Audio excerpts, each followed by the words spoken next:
باللہ من الشیطان الرجیم بسم اللہ الرحمن الرحیم الحمد للہ علی ما انعم ولہ الشکر علی ما الہم والثناء بما قدم من عموم نعم ابتداءها والصبوغ علی ان اسداها وتمام منن والاها جمع عن الاحصاء عددها ونأى عن الجزاء أمدها وتفاوت عن الإدراك أبدها وندبهم لاستزادتها بالشكر لاتصالها واستحمد إلى الخلائق بإجزالها والثنى بالندب إلى أمثالها ثم الصلاة والسلام على سيدنا ومولانا أبي القاسم محمد اللهم صل على محمد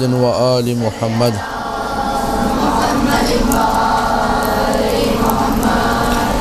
وآله الطيبين الطاهرين المعصومين المظلومين المنتجبين الأخيار ولعنة الله على أعدائهم الأشرار أما بعد فقال الله تبارك وتعالى في كتابه المبين بسم الله الرحمن الرحيم قل لا أسألكم عليه أجرا إلا المودة في القربى ایک دفعہ پھر صلوات پڑھ دیجئے اللهم صل على محمد وآل محمد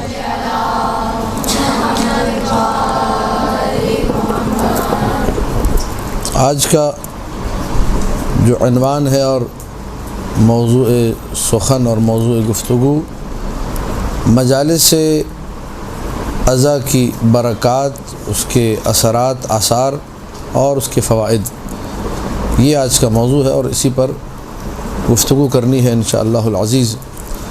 قبل اس کے کہ گفتگو کا باقاعدہ آغاز ہو، صرف عنوان کی تھوڑی سی وضاحت، مجلس کسے کہتے ہیں، عزا کسے کہتے ہیں، برکت کسے کہتے ہیں، اثر، ثمر اور فائدہ کسے کہتے ہیں، تاکہ ایک ہیڈنگ آپ کے سامنے انلائٹ ہو جائے اور اس کی جو ڈسکرپشن ہے وہ آپ کے سامنے آ جائے کہ ہمارا جو موضوع ہے اس سے مراد کیا ہے۔ پہلی چیز، مجلس عزا کا معنی انشاءاللہ سب کے لیے واضح ہے، پرسہ دینا، کسی کو تسلی دینا، کسی سے یہ کہنا کہ اللہ اس غم کو تمہارا آخری غم قرار دے، مثلا اس قسم کے جملے جو معاشرے میں بولے جاتے ہیں، یا اس کی غم والی کیفیت کو دیکھ کر کہ یہ بعض کاموں سے اب رہ جائے گا، کھانا نہیں بنا پائے گا، گھر کے کچھ اور کام کاج نہیں کر پائے گا، ان کاموں کو اپنے کندھوں پہ لے لینا کہ میں یہ کام کروں گا یا کروں گی، صاحب عزا کی مدد کی خاطر۔ وہ عزادار ہے، وہ گریے میں مشغول ہے، اور حدیث رسول بھی ہے من عزا مصابا فلہ اجر مثلہ، جس نے کسی مصیبت زدہ شخص کو پرسہ پیش کیا، تعزیت دی، اس کا ساتھ دیا، تو جو اجر اس مصیبت زدہ کے لیے وہ اس مدد کرنے والے کے لیے بھی ہے۔ لہذا عزا کا معنی واضح ہے۔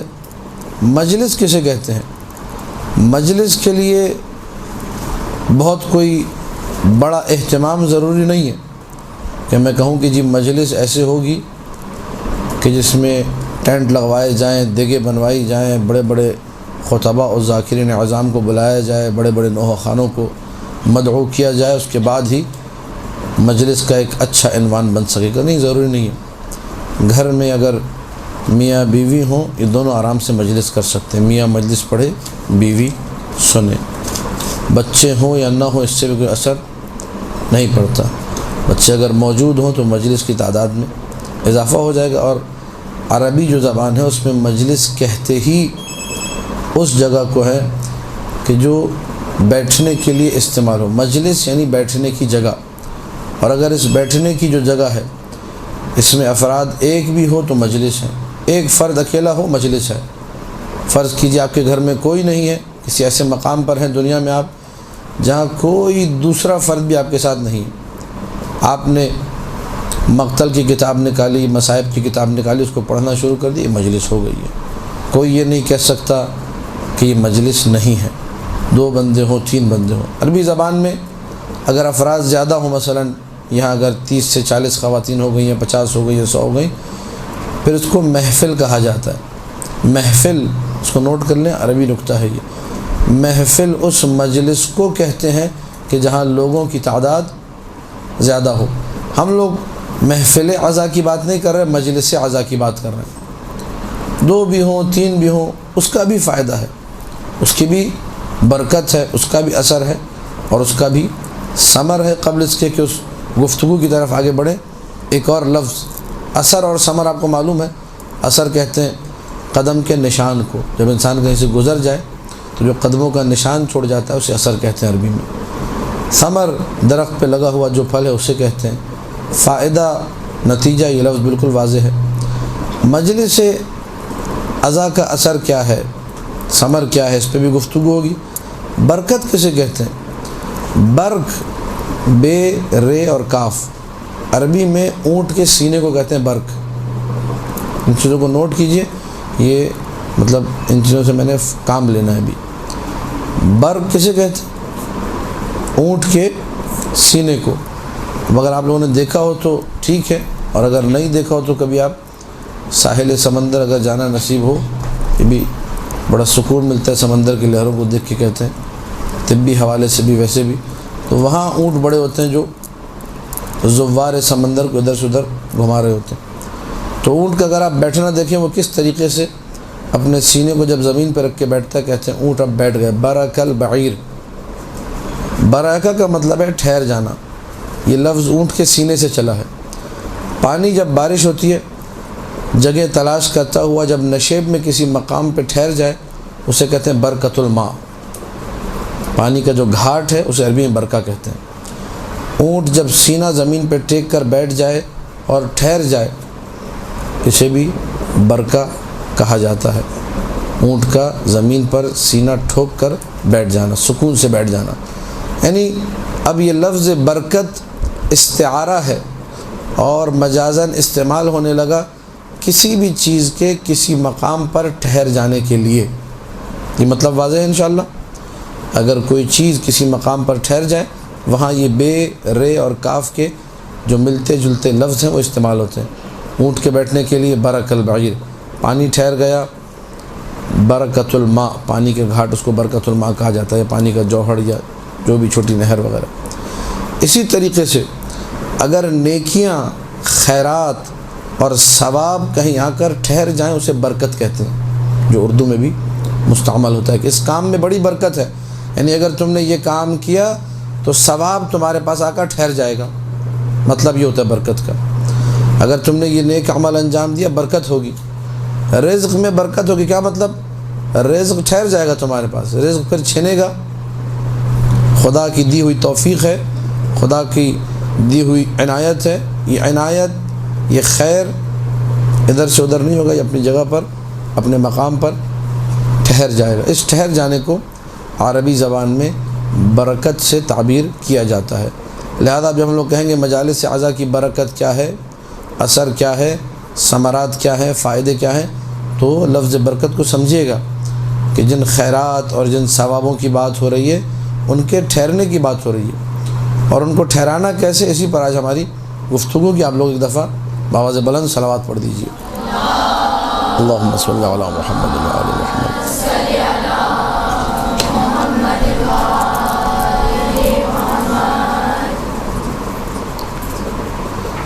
قبل اس کے کہ ہم لوگ برکت کی طرف اور اثر کی طرف بڑھیں، ایک بات میں ضمناً عرض کر دوں تمہید کے طور پر۔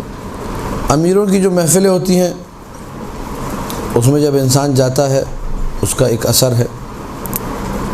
تھڑوں پہ بیٹھنے والے، چبوتروں پہ بیٹھنے والے، نکڑی مزاج رکھنے والے، نکڑوں پہ بیٹھنے والے لوگ، ہر مجلس کا ایک اثر ہے، ہر بیٹھک کا ایک اثر ہے۔ گھٹیا لوگوں کے ساتھ انسان بیٹھے اس کا الگ اثر ہے۔ مرد اگر نامحرم عورتوں کے ساتھ بیٹھ کر مزاح کرے، ولو وہ مجلس ہی کیوں نہ ہو، ولو وہ قرآن سکھانے ہی کیوں نہ بیٹھا ہو، جو کہ شرعاً حرام ہے کہ اگر قرآن سکھاتے ہوئے کوئی مذاق یا مزاح کی بات کرے نامحرم عورت کے ساتھ۔ ابو بصیر کا واقعہ مشہور و معروف ہے، قرآن پڑھانے جاتا تھا، ایک خاتون کو جو نامحرم تھی، مذاق کیا اس کے ساتھ، اگلے دن مولانا نے اس کو ڈانٹا، کہا کہ توبہ کرو، تم نے یہ کام حرام کام کیا ہے۔ قرآن پڑھیں، استاد ہے، قرآن پڑھانے جا رہے، باوجود اس کی شرعاً اجازت نہیں ہے، حرام ہے۔ لہذا ہر چیز کا ایک اثر ہے۔ مجلس میں مزاح کیا، اس کا ایک اثر ہے۔ مجلس میں زور زور سے ہنسے، زور زور سے ہنسنا اللہ کو پسند نہیں۔ معصوم نے فرمایا اس کا کفارہ ہے، جب مجلس میں قہقہ لگا کے ہنسو تو کہو اللہم لا تمقتنی، بار اللہ مجھ سے ناراض نہ ہونا، مجھ پہ اپنا غضب نازل نہ کرنا۔ کسی بھی مجلس میں بیٹھو، کچھ نہ کچھ غلطیاں ہوتی ہیں، 30 مرتبہ استغفار کرو۔ نامحرم عورتوں سے گفتگو کی، امیروں سے گفتگو کی، گھٹیا لوگوں سے گفتگو کی، ان مجالس کا اثر یہ ہے معصوم کے فرمان کے مطابق کہ انسان کا دل مردہ ہو جاتا ہے۔ اغنیا جو امیروں کی محفل ہے، لوگ گھٹیا نہیں، اچھے لوگ ہیں لیکن امیر ہیں، ان کی شان و شوکت الگ ہے، ان کا جاہ و حشم الگ ہے، ان کے ساتھ بیٹھنے سے کیا ہوتا ہے؟ اثر ہے اس کا ایک۔ امام محمد باقر علیہ الصلاۃ والسلام، اللہم صلی علی محمد و آل محمد۔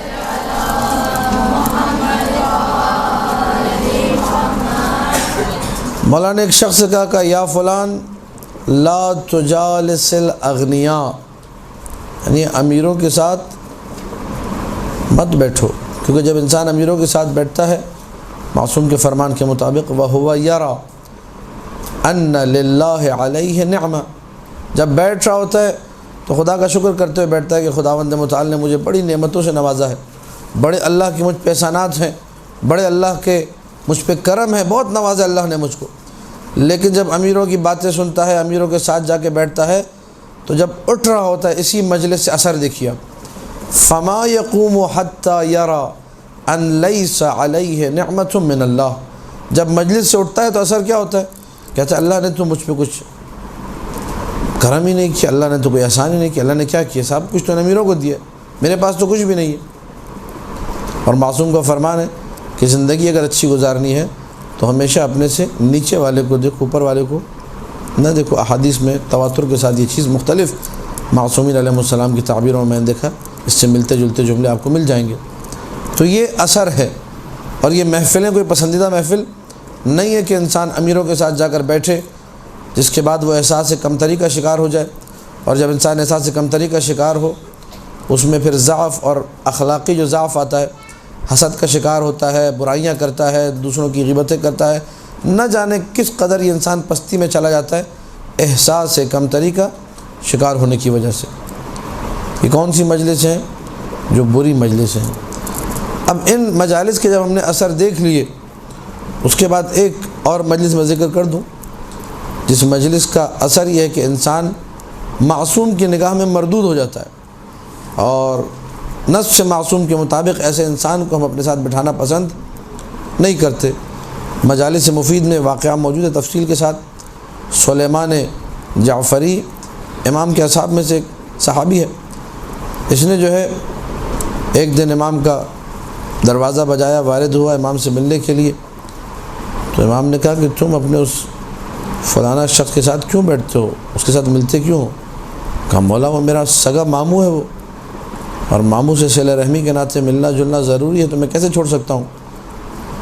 تو مولانا نے کہا تمہیں نہیں معلوم کہ وہ توحید کے خلاف باتیں کرتا ہے، خدا کو محدود کرتا ہے، خدا کی وصف بیان کرتا ہے۔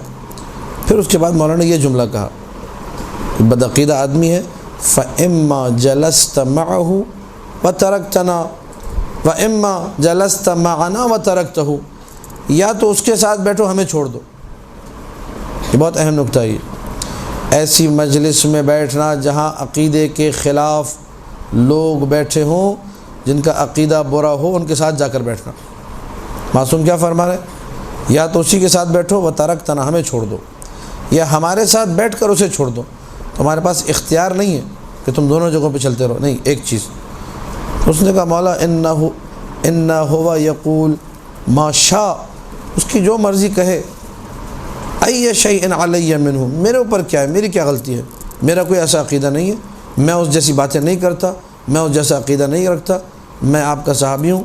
جیسے اس نے جملہ کہا تو مولا نے ایک الارم بجایا اور کہا کہ کیا تمہیں ڈر نہیں لگتا، اما تخاف، تمہیں ڈر نہیں لگتا، ان تنزل به نقمۃ فیصیبکم جمیعا، کہ اللہ کی طرف سے کوئی عذاب نازل ہو اور تم دونوں کے دونوں مارے جاؤ، تمہارا ماموں بھی اور تم بھی، تم دونوں گرفتار ہو؟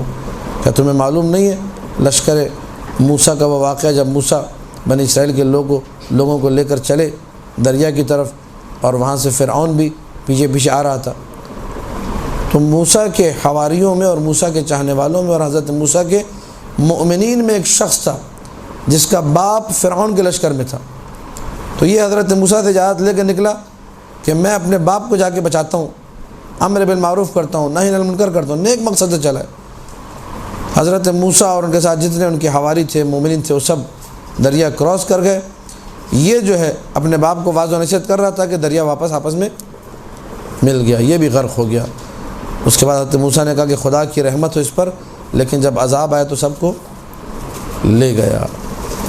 یہ چیزیں ہمیں ذہن میں رکھنی چاہیے کہ ایسی مجالس میں نہ جائیں جن مجالس کے اندر عقیدہ خراب ہو رہا ہو، جن مجالس میں یہ کہا جا رہا ہو کہ جی معصومین اللہ کا پیکر ہیں، اللہ کا بدن ہے، معصومین پتہ نہیں جو ہے وہ خدا کا جسم ہے، اس قسم کی تعبیر تھی، توحید کے خلاف بات ہے۔ خدا کا جسم ہے، آپ نے خدا کو محدود کر دیا۔ معصوم نے کہا یا ان کے ساتھ بیٹھو یا ہمارے ساتھ۔ اس کا مطلب کہ ایسی مجالس بھی ہیں جن کا کوئی اثر کوئی ثمر نہیں ہے، ولو اہل بیت کے نام پہ ہوں، اگر اس میں توحید پامال ہو، معصوم کو پسند نہیں ہے کہ آپ ایسی مجلس میں جائیں۔ ان تحفظات کے بعد اب ہم لوگ قدم رکھتے ہیں ثواب کی وادی میں کہ مجلس عزائے حسینی کا کس قدر عظیم ثواب ہے۔ اگر انسان اس مجلس میں شریک ہو تو کس قدر قربت الہی اختیار کر سکتا ہے، طبعاً ان چیزوں کو ذہن میں رکھتے ہوئے کہ مجلس خاص نہ ہو، ایسی مجلس نہ ہو مجلس حسین علیہ السلام کے نام کی ہے اور کہا جائے کہ اس میں صرف جو ہے نا VIPs آئیں گے، اس میں صرف امیر لوگ آئیں گے۔ مجلس حسین عمومیت رکھتی ہے، امیر و فقیر ایک دوسرے کے برابر میں بیٹھے ہو، غریب ہو امیر ہو سب ساتھ ساتھ۔ اور اس چیز کو مد نظر رکھیں کہ یہ فرش عزائے حسین ہے، جو جیسے آئے وہ اس طرح کے مجلس میں بیٹھ جائے، نہیں یہ کہ ان کے لیے ایک الگ سے پروٹوکول ہو، ان کے لیے الگ سے جی امیروں کے لیے کرسیاں لگائی جائیں، صوفے لگائے جائیں، وہ لوگ جو ہے ٹھاٹ باٹ کے ساتھ اپنے صوفوں میں بیٹھ کر مجلس سنیں گے۔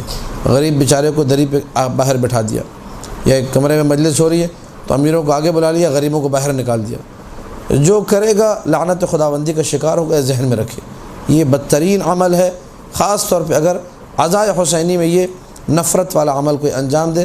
سید الشہداء ممکن ہے کہ اس سے ناراض ہوں، بجائے اس کے کہ اس کا یہ عمل بارگاہ ایزدی میں اور بارگاہ سید الشہداء میں قابل قبول واقع ہو۔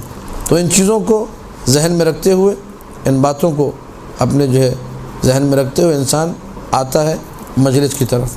ہر شخص مجلس حسین میں آئے، ہر بندہ آئے، غریب ہو امیر ہو، پیسے والا ہو، بڑی جاب والا ہو، چھوٹی جاب والا ہو، متوسط طبقے کا ہو، نچلے طبقے کا ہو، بڑی ذات پات کا مالک ہو، جو بھی ہو، آئے مجلس حسین میں اور صرف اس مقصد کے لیے آئے جس مقصد کو آیہ شریفہ میں بیان کیا گیا، قُلْ لَا أَسْأَلُكُمْ عَلَيْهِ أَجْرًا إِلَّا الْمَوَدَّةَ فِي پہلا فائدہ آپ کی خدمت میں عرض کرنے جا رہا ہوں کہ مجلس عزا کا سب سے بنیادی اور بڑا فائدہ جو ہے وہ کیا ہے؟ فوائد انگنت ہیں، بے شمار ہیں، لا تعداد ہیں۔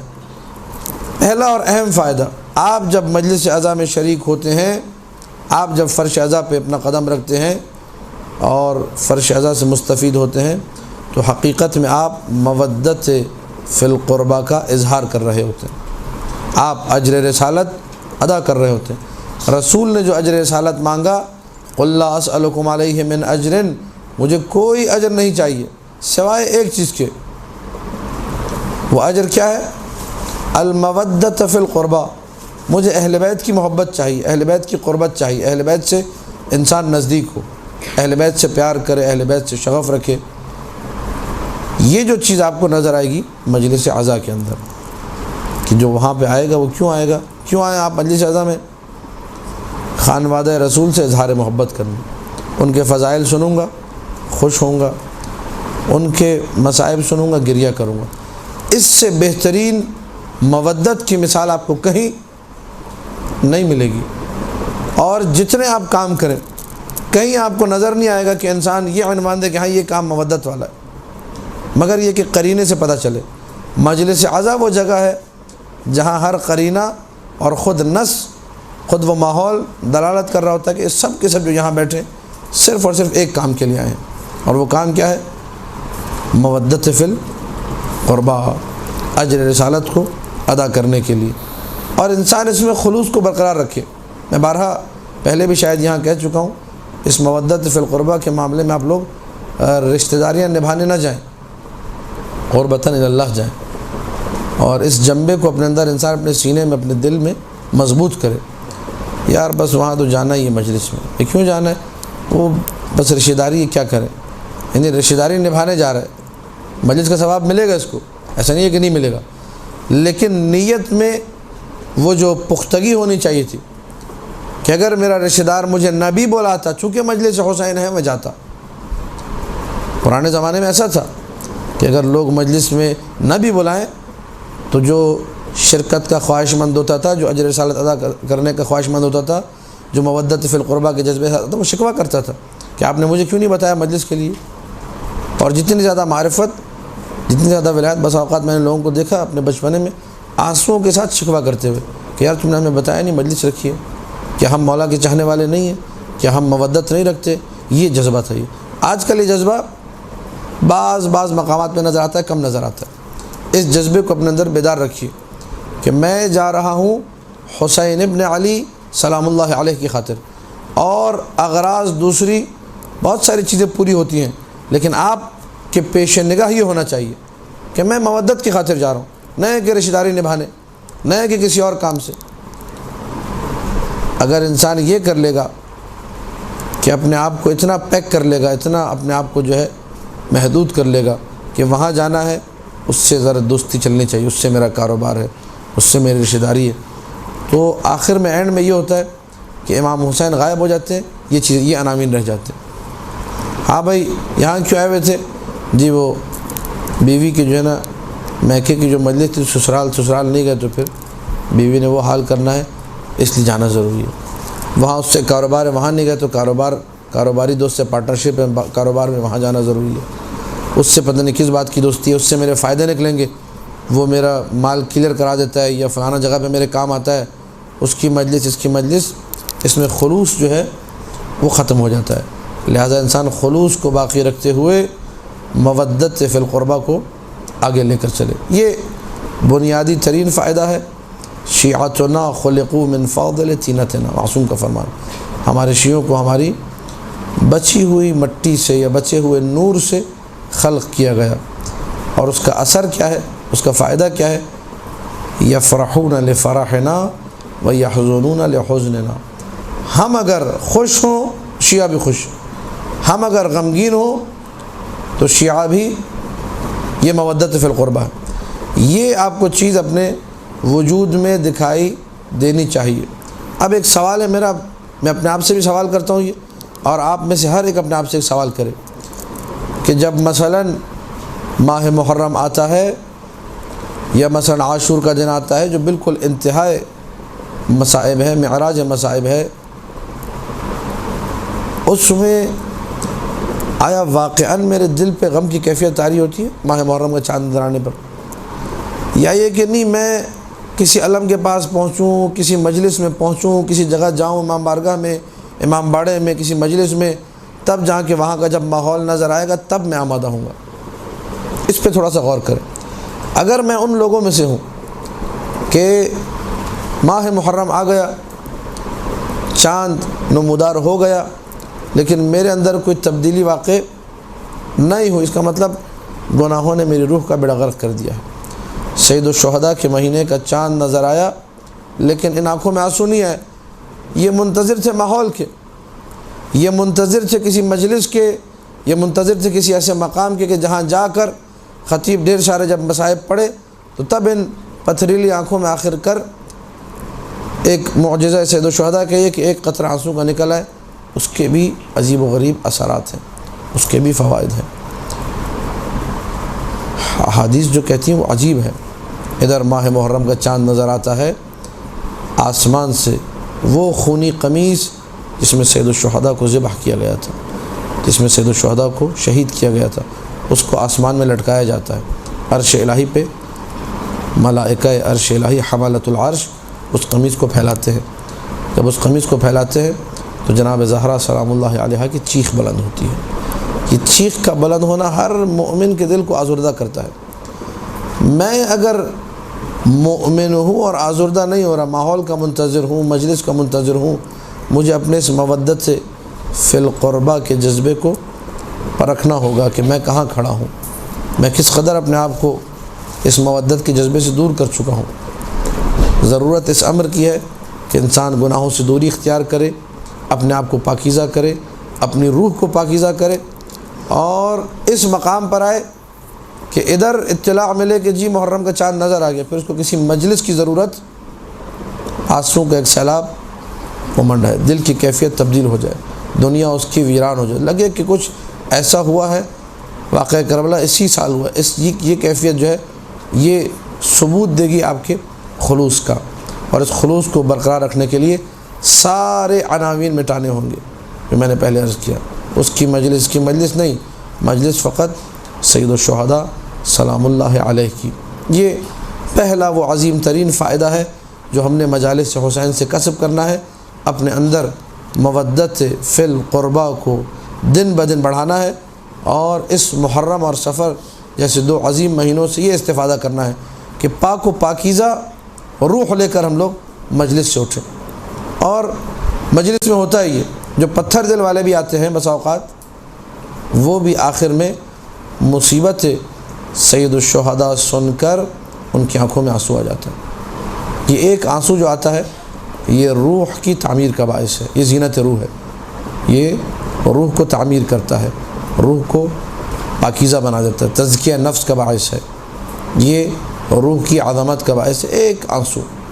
اور میں یہ مثال بھی پہلے ظاہراً دے چکا ہوں یہیں پر کہ بدن اگر پاکیزہ کرنا ہو، بدن پہ اگر چربی چڑھ جائے، بدن پہ اگر غبار آ جائے، بدن میں اگر کثافتیں آ جائے، تو کہا جاتا ہے جتنا زیادہ پیدل چلو گے پسینے کے اخراج سے چربی بدن کی پگھلتی جائے گی. گناہ بھی روح پر بالکل وہی اثر کر رکھتے ہیں جو چربیوں کا اثر ہے بدن کے اوپر. چربیاں جب بدن پر آتی ہیں، غلاظتیں اور کثافتیں جب بدن پر آتی ہیں، انسان چلنے پھرنے کے قابل نہیں رہتا. انسان کے وجود سے نشاط، ایکٹیونیس، اس کی جو پھرتیلی عادات ہے، جو تیزی سے ادھر سے ادھر بھاگ کے کام کا، سب ختم ہو جاتا ہے، چل پھر نہیں سکتا. اور روح کا معاملہ بھی یہی ہے. اور روح پہ جب چربی آ جائے، غلاظت آ جائے، کثافت آ جائے، گندگی آ جائے، پھر انسان کو ایک وضو کرنے میں موت آتی ہے. اذان کی آواز سن کے اس کو لگتا ہے کہ میں قبر میں جا پہنچا ہوں، نماز پڑھنے کا دل نہیں چاہتا. مجلس میں ہاں بس چلتے کر کے پتہ چلا جی مجلس اینڈ میں جب 2 منٹ کے مسائل ہے تب یہ مرداروں کی طرح وہاں پہنچتا ہے. نہیں، روح پاکیزہ کرنے کے لیے آنسو کا اخراج ضروری ہے. پسینے کے اخراج سے بدن پاک ہوتا ہے، آنسو کے اخراج سے روح پاک ہوتی ہے. اہم ترین فوائد میں سے ایک فائدہ کہ انسان مجلس میں جائے گا، گریہ کرے گا. گریہ کرنا دل کو پاکیزہ کر دیتا ہے. اسی لیے آپ دیکھتے ہیں جب انسان جو ہے مصائب سنتا ہے اور بالکل تر و تازہ، اس وقت لوگ بڑی نیتیں کر رہے ہوتے ہیں کہ اب میں پابندی کے ساتھ یہ کام کروں گا، یہ کام کروں گی. لیکن یہ کہ جیسے مجلس اعضاء سے نکلے وہ اثر، یہ خود ایک الگ موضوع ہے، اگرچہ یہ اس کا ہمارے آج کی گفتگو سے تعلق نہیں، لیکن ایک جملے میں عرض کر دوں کہ مجلس اعضاء کے ثمرات بہت ہیں، برکات بہت ہیں، آثار و فوائد بہت ہیں. ان کو باقی رکھنا کمال ہے. مجلس میں حاصل ہو جائیں گے، روح آپ کی پاکیزہ ہو جائے گی، رقیق القلب آپ ہو جائیں گی. اگر مولانا نے غیبت کے حوالے سے حدیث پڑھی تھی، آپ کہیں گے آئندہ میں نے کسی کی غیبت نہیں کرنی. وہیں آپ سوچیں گے بیٹھ کے کوئی اچھا نیک عمل بتایا تھا، یہ کام اب میں نے ضرور کرنا ہے. نماز اب میں اول وقت میں پڑھوں گی، خمس میں پابندی سے نکالوں گی، پردہ میرا انتہائی واحد اس کو میں ٹھیک کر لوں گی. ساری اچھی جو ہے نیتیں ہو جاتی ہیں. لیکن جیسے ہی مجلس اعضاء سے باہر نکلے، شیطان آمادہ ہوتا ہے آپ کا استقبال کرنے کے لیے. آ جاؤ میری بہن، تم کہاں چلی گئی تھی مجھے چھوڑ کر. پھر اس کے بعد اس نے دوبارہ اپنا کام کرنا شروع کر دیا. اگر شیطان سے اپنے آپ کو بچانے میں کامیاب ہو گئے، یہ وہ جہاد ہے جو آپ نے کرنا ہے، جو جہاد با نفس ہے، جو عظیم ترین جہاد ہے. مجلس اعضاء کے بعد مجلس اعضاء کے اثر کو اور اس فائدے کو باقی رکھنا. 2 فائدے ذکر کیے. تیسرا اہم ترین فائدہ ان مجالس اعضاء کا اور یہ جو دوسرا فائدہ ہے میں نے ذکر کہ نہایت مختصر کر دیا میں نے، کیونکہ باتیں آج کچھ زیادہ ہیں۔ گریے کے حوالے سے لازمی طور پہ آپ جا کر احادیث کا مطالعہ کیجیے گا۔ اگر صرف گریے پر 1.5 گھنٹے یا 3 گھنٹے بھی احادیث پڑھی جائیں تو کم ہوں گی وہ احادیث۔ گریے پر اس قدر احادیث ہیں کہ ایک گریہ اپنے اندر کتنے کمالات رکھتا ہے۔ میں نے مختصر کر کے اثر کی حد تک بتایا کہ گریے کے کیا فوائد ہیں، اس کا جو ثواب ہے کہ گریے کی وجہ سے گناہ بخشے جاتے ہیں، جنتیں مل جاتی ہیں، اور کیا کیا وہ بے شمار وہ آپ جانتے بھی ہیں، وہ سب میں یہاں پر اس کو چھوڑ کر آگے بڑھ رہا ہوں۔ تیسرا اور اہم فائدہ، مصائب سے ہٹ کر باب فضائل میں جب ہم لوگ قدم رکھتے ہیں، بہت کچھ روح ایمانی کی پرورش کے لیے فضائل میں موجود ہے۔ ان حدیثنا یحیی القلب، میں نے جملہ پہلے کہا تھا، نامحرم سے بات کی دل مردہ، گھٹیا لوگوں سے ملے دل مردہ، بازاروں میں بیٹھنے والے، چبوتروں میں بیٹھنے والے، گھٹیا قسم کی باتیں کرنے والے لوگوں کے ساتھ بیٹھ کے گپ شپ کی، دل مردہ۔ آج کل میڈیا پہ سیٹلائٹ پہ کچھ چیزیں دیکھی، دل مردہ۔ وہ جگہ جہاں دل زندہ ہوتا ہے وہ مجلس ذکر علی اولاد علی ہے۔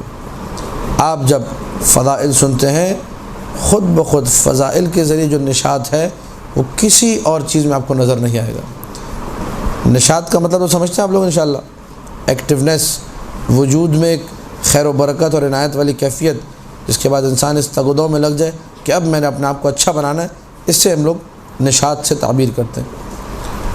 انسان نے مجلس سنی، فضائل امیر المومنین سنے، ولایت کا ایک سمندر اس کے سینے میں جو ہے ٹھاٹے مارنے لگتا ہے، اس کا دل چاہتا ہے اب میں اپنا گلا کٹا دوں امیر المومنین کے لیے، امیر المومنین کی محبت میں یہ کر گزروں، پیسہ خرچ کر دوں، ایسا کر دوں، ویسا کر دوں۔ یہ جو جذبہ ہے، یہ جو جوش ہے، یہ بڑا قیمتی ہے۔ یہ کہاں سے ملتا ہے؟ یہ ذکر فضائل امیر المومنین سے۔ آپ دنیا کی اور دوسری باتیں کیجیے، کہیں سے آپ کو یہ جذبہ نہیں ملے گا سوائے اس کے کہ انسان فضائل امیر المومنین کو ذکر کریں۔ اور مجلس کا نصاب یہ ہے، ہمارے علماء محققین یہ کہتے رہے کہ انسان لازمی طور پر جب مجلس پڑھے کبھی بغیر فضائل کے مجلس نہ پڑھے۔ جو بھی آپ کا موضوع، اگر آپ اچھے خطیب ہیں تو آپ کو جوڑنا آنا چاہیے کہ میں نے کیسے فضائل کو ربط دینا ہے تبلیغ کے ساتھ۔ ایک جملہ کہہ کے انسان مولا علی کے 10 منٹ 15 منٹ فضائل پڑھنے کے بعد ایک جملہ کہے کہ اب علی کے ماننے والے کو کیسا ہونا چاہیے؟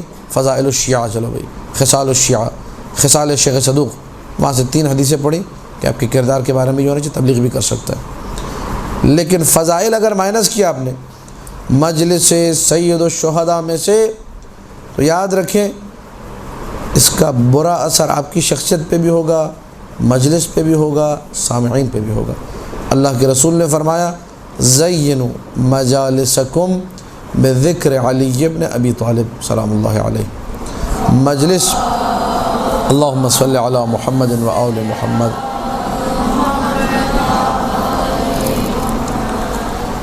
مجلس کی زینت ذکر امیر المؤمنین سلام اللہ علیہ۔ جو مجلس میں ذکر امیر المؤمنین نہ کرے، اس کا مطلب اس کی مجلس زینت نہیں رکھتی ہے۔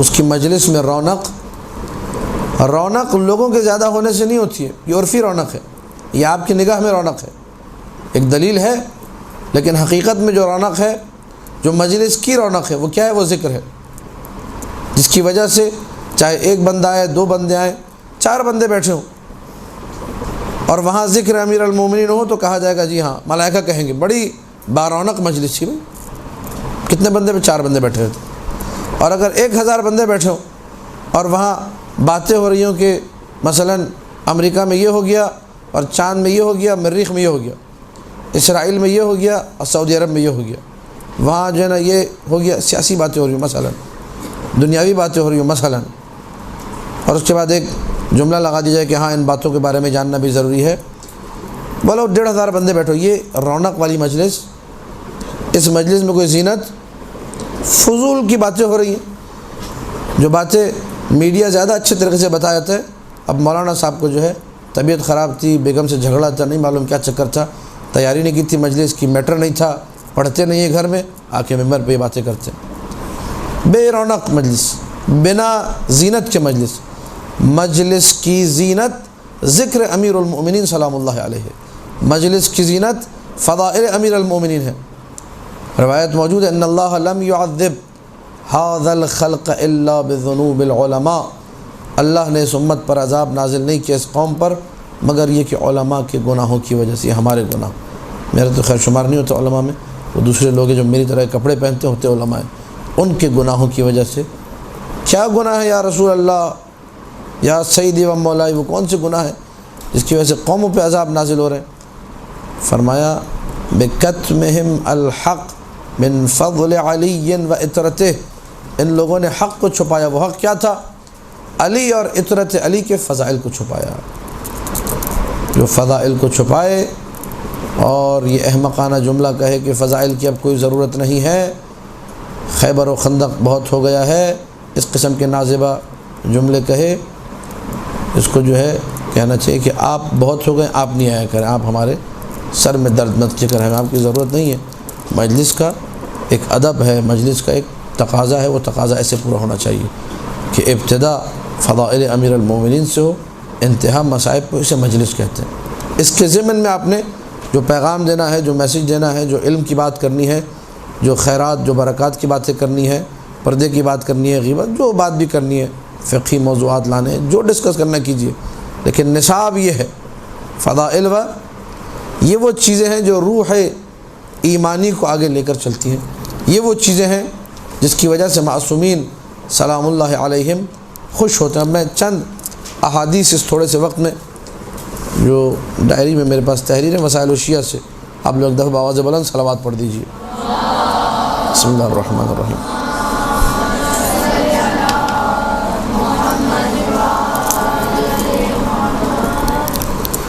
وسائل الشیعہ کی 16ویں جلد ہے اور اس میں ایک باب ہے، 23واں باب، وسائل الشیعہ کی 16ویں جلد، کتاب الامر بالمعروف والنہی عن المنکر۔ اگر آپ لوگوں کے پاس وسائل الشیعہ نہیں ہے، ویسے اس کا اردو ترجمہ ہو چکا ہے، 16ویں جلد کا اردو ترجمہ جس کے پاس ہو تو لے کر کوشش کرے از اول تاخیر پوری کتاب پڑھے، خاص طور پہ میری وہ بہنیں جو کہ ذاکرہ بھی ہیں اور مجلسیں بھی پڑھتی ہیں، اپنے اوپر واجب قرار دیں، کم سے کم اس کو ایک نہیں 2-3 مرتبہ پڑھیں، تو انشاءاللہ آپ کو اس کے فوائد تبھی نظر آ جائیں گے کہ میں نے کیا کہا تھا۔ 16ویں جلد 23واں باب، اور باب کا نام ہے باب استحباب تذاکر فضل الائمہ و احادیثہم و کراہت ذکر اعدائہم۔ مستحب ہے کہ انسان اپنی مجلسوں میں، اپنی بیٹھکوں میں، اپنی نشستوں میں، اور اب جو بات ہو رہی ہے یہ بالکل عام بات ہے، یعنی اس کا تعلق اس مجلس سے نہیں ہے جو ہم لوگ خاص ایک اہتمام کرتے ہیں، یہ مجلس سے ائمہ سلام اللہ علیہم کسی شہادت پہ ولادت میں، اس کی بات نہیں ہو رہی، جدھر آپ بیٹھیں مطلق بات ہو رہی ہے، یہ ذہن میں رکھیں۔ یعنی آپ کے گھر پہ مہمان بھی آئے تو ادب مستحب ہی ہے کہ انسان مہمان بھی ہے تو ان کے ساتھ بیٹھ کے حدیث قصہ مثلا اس سے آغاز کرے، مہمانوں کو کھانا کھلانے سے پہلے ایک حدیث قصہ پڑھ لی گئی مثلا، یا بیٹھے بیٹھے کوئی بات کہ بھئی ایک ہم لوگ، یہ ادب ہمارے پاس نہیں ہے، اس معاملے میں ہم لوگ بے ادب اور بدتمیز لوگ ہیں، سیدھی سی بات ہے کہ ہم لوگ اس ادب سے بالکل دور ہیں، اور شاید اس کو اپنے لیے برا سمجھے کہ یہ کیا بات ہو رہی ہے۔ بھائی کوئی بھی مجلس ہو، کوئی بھی محفل ہو، ایک حدیث پڑھنے میں کیا جاتا ہے؟ انسان قربۃ اللہ کتاب کھول کے ویسے اگر یاد ہو، قال رسول اللہ انا مدینۃ العلم وعلی، یہ مستحب کا فائدہ اٹھا لیں گے۔ جیسی بھی مجلس ہو، جیسی بھی بیٹھک ہو، مہمان ہو یا ویسے گھر والے بیٹھے ہوئے ہوں، چلو بھائی سب بیٹھے ہوئے ایک حدیث سنا دو بھائی، اس کے بعد آپ باقی باتیں کر لیجیے، ایک حدیث سے اس مستحب کا آپ ثواب اٹھا لیں گے۔ ذکر ائمہ سلام اللہ علیہم مستحب ہے، ان کی احادیث کو ذکر کرنا، کبھی فضائل سنا دیے، فضائل کے بعد ایک حدیث اور سنا دی، کوئی کام کی حدیث جو گھر میں مشکل نظر آئی، جو بیٹھک میں مشکل نظر آئی، اس مشکل پہ مولا کا یہ فرمان، چپکے سے فرمان سنا، آگے نکل گئے۔ وکراہت ذکر اعدائہم، ان کے اعداء کا ذکر جو ہے وہ ناپسندیدہ ہے، مکروہ ہے، اللہ کو پسند نہیں ہے۔ عن علی بن ابی حمزہ قال سمعت ابا عبداللہ علیہ السلام، حدیث مروی ہے امام جعفر صادق صلوات اللہ وسلامہ علیہ، اللہم صلی علی محمد و آل محمد۔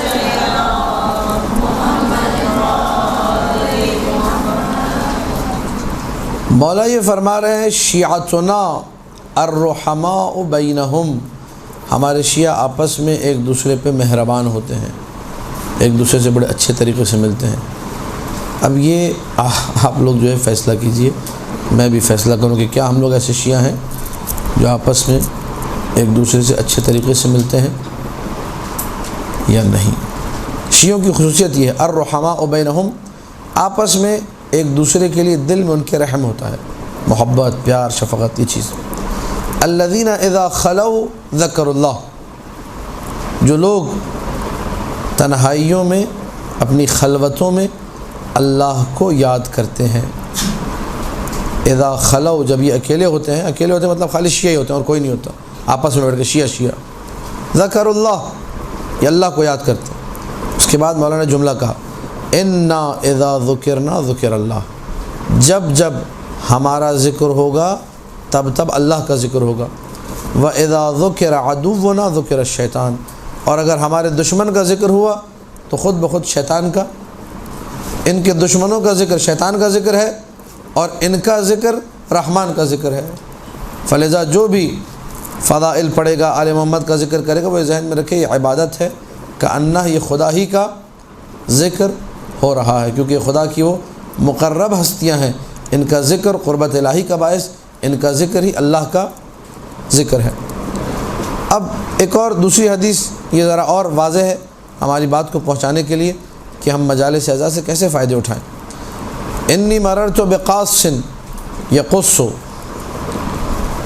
عباد ابن قصیر راوی ہے، کہتا ہے کہ میں نے امام جعفر صادق علیہ الصلاۃ والسلام سے اللہم صلی علی محمد و آل محمد، مولا سے میں نے کہا کہ مولا میں ایک کہانیاں سنانے والے کے پاس سے گزرا، قصے سنا رہا تھا لوگوں کو بیٹھ کے، ادھر کی بات ادھر کی بات، اور کہہ رہا تھا یہ وہ مجلس ہے، وہ یقول، کہانیاں سنانے والا یہ کہہ رہا تھا لا یشقی بہ جلیس، کوئی اس مجلس میں بیٹھنے والا شقی نہیں ہوگا، بدبخت نہیں ہوگا۔ جیسے ہی میں نے جملہ کہا وہ کہانیاں سنا رہا تھا اور کہہ رہا تھا اس میں بیٹھنے والا کوئی بھی بدبخت نہیں۔ تو مولا نے کیا کہا، فقال ابو عبداللہ علیہ السلام ہیہات ہیہات، یعنی ہرگز ایسا نہیں ہے، بالکل ایسا نہیں ہے، یعنی اردو میں کہتے ہیں اندھے کو اندھیرے میں بڑی دور کی سوجی، یہ بہت کہیں اور کی باتیں کر رہا ہے۔ اخطأت استاہم الحفرہ ان للہ ملائکۃ سیاحین سوى الکرام الکاتبین، کہا کہ خطا پر ہیں یہ لوگ سب جنہوں نے یہ بات کی ہے، جو قصے کرنے والا، قصے سنانے والا یہ باتیں کر رہا ہے کہ جو اس مجلس میں بیٹھا وہ بدبخت نہیں ہوگا، شقی نہیں ہوگا، یہ غلطی پر ہے، یہ سب کو گڑھے میں اٹھا کر پھینک رہا ہے۔ تمام لوگ جو اس کی قصے کہانیاں سن رہے ہیں ان سب کو اس نے ایک گھڑے میں، ایک کھائی میں پھینک دیا۔ اللہ کے کچھ فرشتے ہیں جو مسلسل گھومتے رہتے ہیں، کرام الکاتبین کے علاوہ، کرام الکاتبین گھومتے نہیں ہیں، یہ آپ کے ساتھ ساتھ ہوتے ہیں، جہاں آپ ہیں آپ کے ساتھ بیٹھے ہوئے ہیں، جو آپ کے نامہ عمل میں آپ کے اعمال کو درج کرتے ہیں۔ کچھ اور ملائکہ ہیں وہ سیاحین انہیں کہتے ہیں، سیاح سیاحت سے، وہ گھومتے رہتے ہیں ادھر سے ادھر ادھر سے ادھر۔ فَإِذَا مَرُّوا بِقَوْمٍ، یہ ملائکہ اگر کسی ایسے مقام سے گزریں جہاں ذکر محمد و آل محمد ہو رہا ہو، یذکرون محمدا و آل محمد، کسی ایسی قوم کے پاس سے گزریں جو محمد و آل محمد کا ذکر کر رہی ہے، قالوا قفوا، تو یہ فرشتے ایک دوسرے سے کہتے ہیں ٹھہر جاؤ ٹھہر جاؤ۔ برکت سمجھ میں آئی؟ برکت کا معنی کیا تھا؟ خیرات کا، نیکیوں کا ٹھہر جانا۔ وہ مجلس جہاں کے فرشتے ٹھہر جائیں، اس سے زیادہ برکت کہاں ملے گی آپ کو؟ فرشتوں کے ٹھہرنے کا مقام۔ قالوا قفوا فیجلسون، سارے ملائکہ وہاں بیٹھ جاتے ہیں، فیتفقہون معہم، آزاداروں کے ساتھ، لوگوں کے ساتھ جو فضائل سننے والے تھے، جو ذکر آل محمد سننے والے تھے، ان کے ساتھ بیٹھ کر یہ لوگ بھی غور و فکر کرتے، یہ لوگ بھی فضائل آل محمد میں دقت کرتے ہیں۔ فَإِذَا قَامُوا، جب چلے جاتے ہیں لوگ اٹھ کر فضائل کی مجلس سننے کے بعد، ذکر آل محمد کی مجلس سننے کے بعد، اب یہ وہ ثمرات ہیں۔ کوئی آپ کے مریضوں کی عیادت کرنے والا نہ ہو، چونکہ آپ مجلس میں شریک ہوئے، مجلس عزائے حسینی میں، عادوا مرضاہم، ان ملائکہ سیاحین کی اللہ ڈیوٹی لگاتا ہے کہ تم نے ان کے مریضوں کی عیادت کرنی ہے۔ یہ ثمرات میں سے بھی ہے، آثار میں سے بھی ہے، فوائد میں سے بھی۔ وَشَهِدُوا جَنَائِزَهُمْ، اور ایسے شخص کے جنازوں میں یہ ملائکہ آ کر شریک ہوتے ہیں۔ کون سا شخص؟ جو شخص ذکر محمد و آل محمد کی مجلس میں بیٹھا ہو، اس مجلس میں مشغول ہو۔ اچھا، اب ہماری مجلسیں ماشاءاللہ اس معاملے میں اچھی ہیں کہ ذاکر اس میں ایک نہیں ہوتا۔ اگر میں مثلا یہاں پڑھ رہا ہوں، میں ذاکر ہوں، لیکن جب میں درود پڑھواتا ہوں تو اب سارے کے سارے کیا بن جاتے ہیں؟ ذاکر محمد و آل محمد بن جاتے ہیں، ایک درود کے وسیلے سے۔ اس سے بھی آپ درود کی اللہم صلی علی محمد و آل محمد۔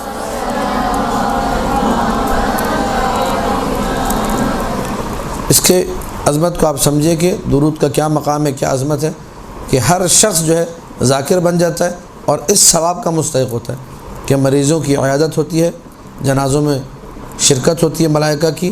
وَتَعَاهَدُوا غَائِبَهُمْ، ان میں سے اگر کوئی سفر پر جائے، وطن چھوڑ کے نکل جائے، غائب ہو جائے، تو ملائکہ اس کے ساتھ ساتھ اس کا خیال بھی رکھتے ہیں۔ پھر مولانا نے فرمایا فَذَلِكَ الْمَجْلِسُ الَّذِي لَا يَشْقَى بِهِ جَلِيسٌ، یہ وہ مجلس ہے جہاں پر جو ہے کوئی بھی تمہیں شقی، کوئی بھی جو ہے راندہ درگاہ، کوئی بھی بدبخت آدمی تمہیں نہیں ملے گا، سب خوشبخت ہے اس مجلس میں شرکت کرنے والے۔ کون سی مجلس؟ مجلس ذکر محمد و آل محمد۔ یہ مجلس جو ہے اس کے ثواب جو ہے یہاں پر معصوم نے ذکر کیا۔ اب جو میں نے ایک عمومی بات کی تھی، اس پر ایک اور دلیل کہ مجلس کے لیے ضروری نہیں ہے کہ آپ ذاکر کو بلائیں اور بیٹھیں۔ کوشش کریں ہر بندہ، لیڈی جو یہاں پر بیٹھی، ہر اللہ کی جو بندی ہے، وہ 40 حدیثیں یاد کرے۔ میں بارہا میسیج دے چکا ہوں اور تکراراً پھر کہہ رہا ہوں، ہر آپ میں سے ہر ایک کو فضائل امیر المؤمنین کی 40 حدیثیں یاد کرنی، کوئی مشکل کام نہیں۔ قال رسول اللہ من کنت مولاہ فہذا علی، لیکن آپ لوگوں نے کبھی اس پہ کام نہیں کیا، کبھی اس کو اپنی ڈیوٹی نہیں سمجھا، کبھی اس پہ ورک نہیں کیا۔ آپ کو بہت ساری حدیثیں ویسے بھی یاد ہوں گی، 4-5 شاید اس سے بھی زیادہ، تھوڑا سا اور توجہ کریں گی، یہ عمل آپ کی زندگی میں کیسے نکھار لائے گا آپ سوچ بھی نہیں سکتی۔ قال رسول اللہ انا خزانۃ العلم وعلی مفتاحها، میں علم کا خزانہ ہوں، علی جو اس کی چابی ہے۔ ٹھیک، ایک اور حدیث یاد ہوگی، انا مدینۃ العلم وعلی بابها، یہ تیسری حدیث۔ انا دار العلم وعلی بابها، چوتھی حدیث۔ انا مدینۃ الحکمہ وعلی بابها۔ اس طریقے سے یہ مدینہ اور باب اور دار والی حدیثیں 10 ہو جائیں گی، 10 ہی یاد کر لیں، 10 اس سے ملتی جلتی۔ اور زینوا مجالسکم بذکر علی، یہ سب کو آتا نہیں آتا ہی، تو آپ جب غور کریں گے، تھوڑا سا قلم اٹھائیں گی، لکھنے بیٹھیں گی، تو بہت ساری حدیثیں آپ کو یاد ہوں گی۔ 40 حدیثیں اگر کسی کو یاد ہو جائیں حدیث رسول کے مطابق، بروز حشر اسے فقہاء میں شمار کیا جائے گا، اتنا اللہ اس کو عظیم مقام عطا کرے گا۔ لیکن اس کے لیے ضرورت اس امر کی کہ ہم لوگ پروٹوکول والی مجلس سے ذرا دور ہو کر اپنے آپ کو ایسا بنائیں کہ ہر مجلس میں انکلوڈ کریں، ہر مجلس میں شامل کریں اس ذکر کو۔ عن ابی عبداللہ علیہ السلام، پھر حدیث مروی ہے امام جعفر صادق علیہ السلام سے، اللہم صلی علی محمد و آل محمد۔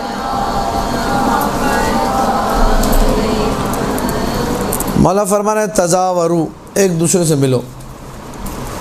ہمارے ہاں بدبختی کہیے، نحوست کہیے، برائی کہیے، شر کہیے، ایک دوسرے سے ملنا کم ہوتا جا رہا ہے۔ ملیں گے سال میں، مجلس پہ مل گئے، کسی شادی پہ مل گئے، ٹھیک ہے، اب ماحول ایسا بنتا جا رہا ہے، یہ غلط ہے۔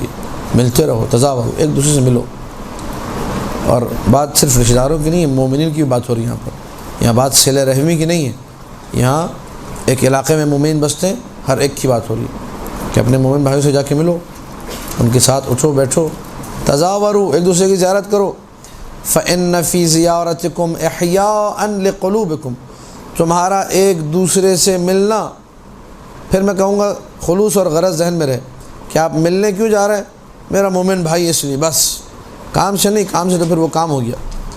جب خلوص باقی رہے اور زیارت اس باب سے ہو کہ یہ بھی اشہد ان علی ولی اللہ کی صدا بلند کرتا ہے اور میں بھی، یہ بھی مولا متقیان کا خلیفہ بلا فصل مانتا ہے اور میں بھی، یہ بھی شیعہ ہے اور میں بھی، تو یہ تمہارا ایک دوسرے سے ملنا، ابھی ذکر شروع نہیں ہوا، کچھ بھی نہیں ہوا، صرف یہ ملنا مومن کا مومن سے تمہارے دلوں کو زندہ کرتا ہے۔ تمہاری روح کو تازگی عطا کرتا ہے۔ وَذِكْرًا لِأَحَادِيثِنَا، اور جب تم ملو گے تو ہماری حدیثوں کا بھی ذکر، یہ ادب ہے ملنے کا، کہ جب دو شیعہ ملیں تو لازمی طور پہ کوئی نہ کوئی چیز ایسی ہو کہ آل محمد کا ذکر ان کے لبوں پر رہے۔ وَأَحَادِيثُنَا، جملہ سنیے اب آپ لوگ، تَعْتِفُ بَعْضَكُمْ عَلَى بَعْضٍ، ہماری حدیثیں ہیں، ہماری باتیں ہیں جو تم کو ایک دوسرے پہ مہربان بنا دیتی ہیں، ایک دوسرے کے لیے جو بھائی چارگی کا جذبہ ہے، جو اخوت کا جذبہ ہے، جو پیار کا جذبہ ہے، اس کو بڑھانے والی کیا چیز ہے؟ ہماری حدیثیں۔ اب جب ایک بیٹھک کے اندر کام یہ ہو کہ صرف برائیاں ہوں ان لوگوں کی جو وہاں پر نہیں ہیں، کوئی حدیث معصوم نہ ہو، یہ مجلس پھر لعنت بن جاتی ہے، یہ مجلس پھر بدبختی کا باعث ہے، نحوست کا باعث ہے۔ جیسے ہی ذکر محمد و آل محمد آئے گا، جیسے ہی ایک حدیث قصہ پڑھی جائے گی، جیسے ہی کوئی جو ہے نورانی حدیث پڑھی جائے گی فضائل امیر المومنین میں سے، تو احیاء قلب کا سلسلہ شروع ہو جائے گا، دل کی زندگی اور دل کا ولایت امیر المومنین دھڑکنا، یہ سلسلہ شروع ہو جائے گا۔ فَإِنْ أَخَذْتُمْ بِهَا، اگر تم نے اس طریقے کو اپنایا، جب بھی ملے حدیث سنا دی، جب بھی ملے تو فضائل سنا دی، جب بھی ملے تو آل محمد کا ذکر ہوا، رشدتم ونجوتم، تم لوگ ہدایت پاؤ گے اور نجات پاؤ گے، پروان چڑھو گے، نجات پاؤ گے۔ رشد میں ہدایت بھی آتی ہے، رشد میں آگے بڑھنا بھی آتا ہے۔ وَإِن تَرَكْتُمُوهَا، اگر تم نے یہ سلسلہ چھوڑ دیا، ہمارا ذکر چھوڑ دیا، ضَلَلْتُمْ وَهَلَكْتُمْ، گمراہ ہو جاؤ گے، اور فَخُذُوا بِهَا، اس طریقے کو اپنا لو، جب بھی ملو ہمارا ذکر کرو۔ انا بِنِجَاتِكُمْ زعیم، چھٹے مولا امام جعفر صادق علیہ السلام کا وعدہ ہے یہ۔ اللہم صلی علی محمد و آل محمد، میں تمہاری نجات کا ضامن ہوں، میں تمہاری نجات کا کفیل ہوں، طریقہ تم یہ اپنا لو۔ ہم نے کیا کیا؟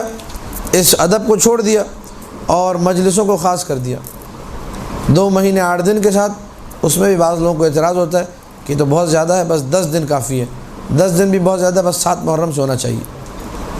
ٹھیک ہے، جو بھی یہ میں نے اسٹیپ بتا دیے، جو ایسی باتیں کر رہے ہیں اس کی بدبختی کو آپ بڑھاتے جائیے۔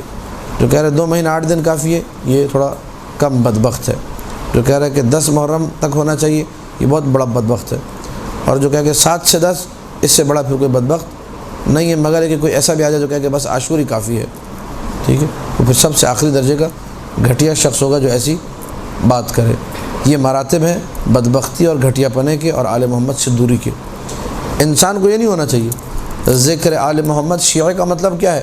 یفرحون لفرحنا و یحزنون لحزننا، سارا سال ہے یہ، اس کا کوئی خاص وقت نہیں ہے، جب بھی بیٹھے ذکر آل محمد ہو۔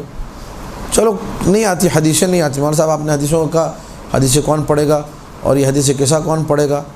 ایک کام تو سب کو آتا ہے، آپ نے گھر پہ مہمان بلائیں، کھانا شروع کرانے سے پہلے، محفل کے آغاز سے پہلے ایک آپ نے نعرہ لگانا ہے، بر محمد و آل محمد صلوات، اللہم صلی علی محمد و آل محمد۔ اس میں بھی شرم آتی ہے، بعض لوگوں کو اس میں بھی شرم آتی ہے، بعض لوگوں کو یہ بھی عجیب سا لگتا ہے، بس گپے ہوں، قہقہے ہوں، لوٹ پوٹ ہو رہے ہوں، گر رہے ہوں، یہ محفل ہونی چاہیے۔ یہ محفل بدبختی والی محفل ہے، نحوست والی، کم سے کم انسان یہ کر سکتا ہے۔ اب اگر کوئی یہ بھی کرنے کو تیار نہیں ہے تو پھر اپنے اوپر غور کرے کہ وہ کہاں کھڑا ہے، وہ کس قدر اس ذکر سے دور ہے، کس قدر فضیلتوں سے دور ہے، کس قدر آل محمد کے جو ہے ذکر سے اس نے اپنے آپ کو دور کر لیا ہے کہ اس کو ایک درود پڑھواتے ہوئے بھی شرم آ رہی۔ اور اگر یہ کر سکتا ہے تو اپنے آپ کو بچائے گا بدبختی سے، نجات اس کی امام وعدہ کر رہے ہیں، میں اس کی نجات کا ضامن ہوں، ہمارا ذکر ہو جائے۔ ولو مختصراً، ابتدا میں ایک درود پڑھوا دیا، مجلس کے اینڈ میں ایک درود پڑھوا دیا، چلو بھائی کوئی کلام سنا دو، کوئی شعر سنا دو، کوئی قصیدہ سنا دو۔ ہاں، اب قصیدے کی چونکہ بات آ گئی ہے اور مجلس بھی چل رہی ہے تو یہ بھی ایک نقطہ سنتے جائیے۔ قصیدے ایسے پڑھیں کہ جس میں آل محمد جو ہے آپ کو دعا دیں، اس میں فضائل ہوں، ایسا نہ ہو کہ آپ فضائل ایسے پڑھیں کہ دعائیں لینے کی جگہ پتہ چلا وہ مجلس ہی جو ہے آپ کے وبال جان بن گئی، وہ قصیدہ ہی ایسا ہو جو آپ کے لیے گناہ کا باعث بنے۔ بعض قصیدے ایسے ہیں جو کہ ائمہ کو ناراض کر دیتے ہیں بجائے اس کے کہ وہ ثواب کمائیں۔ ابھی پرسوں رات ایک جگہ مجلس تھی، وہاں کسی نے جو ہے وہ کلام پڑھ دیا، اس میں آخر مجھے یاد نہیں پورا کلام، دروازہ حسین پر سجدہ کیے بغیر، کرتے کرتے اس نے کہا جنت میں حور چلا جائے گا توبہ کیے بغیر۔ تو یہ میں نے کہا یہ کہاں سے آگے کہ جنت میں حور چلا جائے گا توبہ کیے بغیر؟ اس کو میں نے بعد میں کہا، ممبر سے کہا، میں نے کہا یہ حضرت حور جو ہے نا آپ سے ناراض ہے، کہ آپ لکھ کے لے لیں۔ میں نے کہا حضرت حور راضی نہیں ہے۔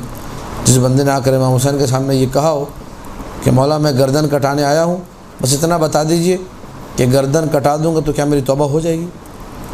یعنی اس اپنے آپ کو اتنا بڑا گنہگار فرض کرنا حضرت حور کہ ان کو گردن کٹانے کے بعد بھی یقین نہیں ہے کہ مجھے معافی ملے گی یا نہیں ملے گی۔ جو اس توبہ کے مرتبے پر آ گیا ہے کہ گردن کٹانے کے بعد جملہ یہ ہے اتیتک مواسیا بنفسی فہل تراہ توبۃ منی، مولا اپنی جان نچھاور کرنے اپنا گلا کٹانا ہے، کیا مولا میری توبہ ہو جائے گی؟ ٹھیک ہے، اس شخص کے بارے میں آپ یہ کہیں کہ جنت میں اور چلا جائے گا توبہ کیے بغیر، شرم آنی چاہیے۔ شاعری میں یہ نہیں ہونا چاہیے جس سے انسان اصحاب حسین ابن علی کو اپنے آپ سے ناراض کرے۔ انسان کا بچہ بن کے رہے، اپنے حد ادب میں رہے۔ ایک دفعہ صلوات پڑھ دیجیے بر محمد و آل محمد۔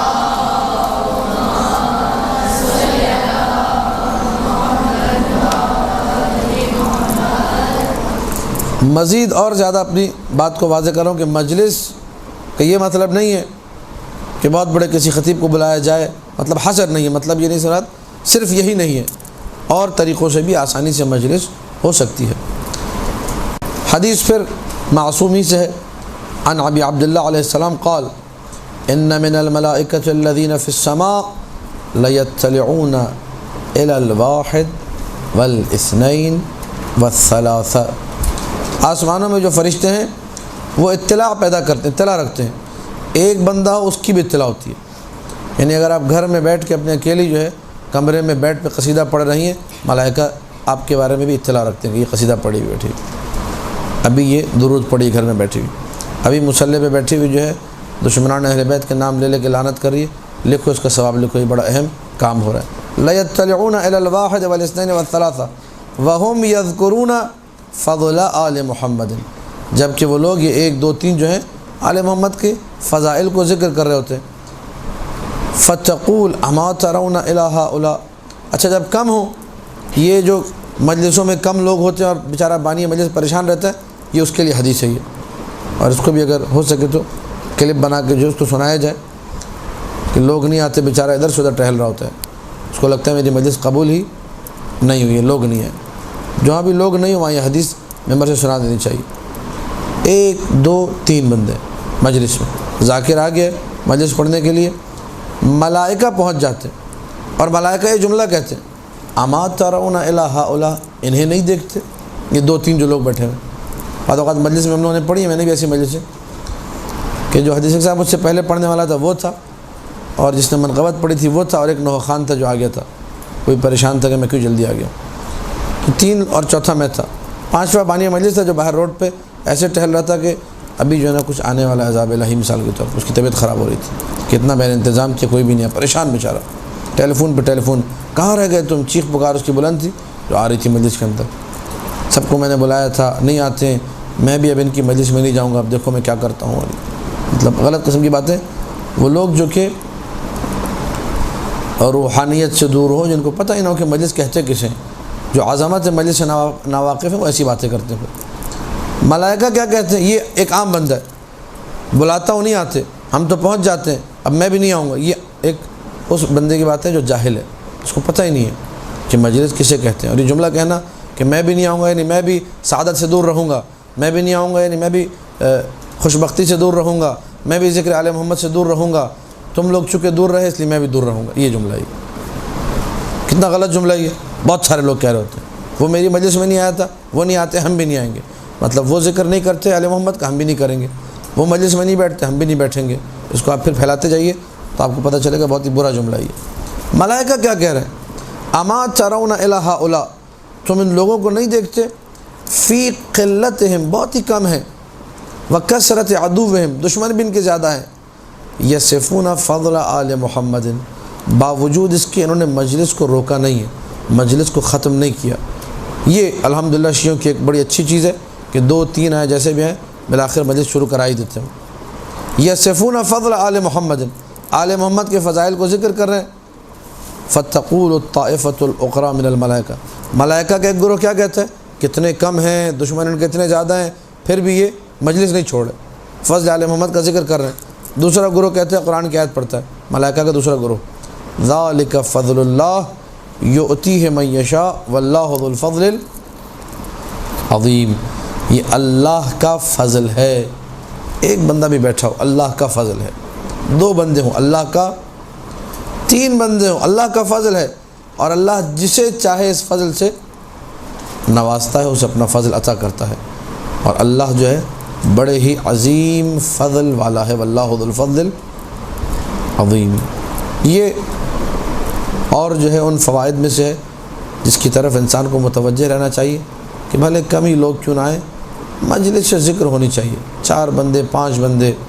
اکثر لوگ بیچارے پریشان ہوتے ہیں، اگر زیادہ لوگوں کو بلایا نیاز کہاں سے لاؤں گا اور تبرک کہاں سے لاؤں گا، اور خطیب کے پیسے، منقبت خان کے پیسے، اور کنوینس اور یہ اور وہ، پتہ چلا جی مجلس ہی نہیں کی۔